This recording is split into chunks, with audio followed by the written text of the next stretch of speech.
barnaamijkeena socdaalka dunida waxaan ku tagi doonaa dalka Turkiga ee daawasho wacan hamogaanin socdaal media barnaamijkeena koobaad ee socdaalka dunida waxaan ku tagi la soco socdaalka dunida adigoo ka daawanaya socdaal loo yaqaan Jamhuuriyadda Turkiga ayaa ah bridge la iskaga gudbo qaaradda Yurub iyo Aasiya.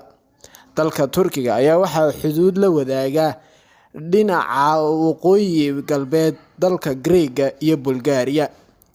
dhinaca waqooyina waxa uu xuduud kala wadaaga Badda Madow ama Black Sea.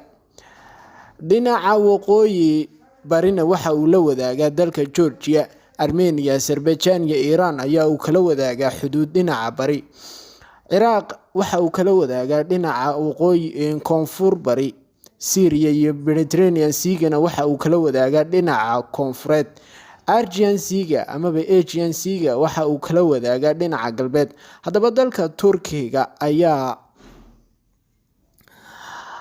dalka Turkiga ayaa asal ahaan waxa uu ka kooban yahay dad Turki ah oo ah dadka ugu badan.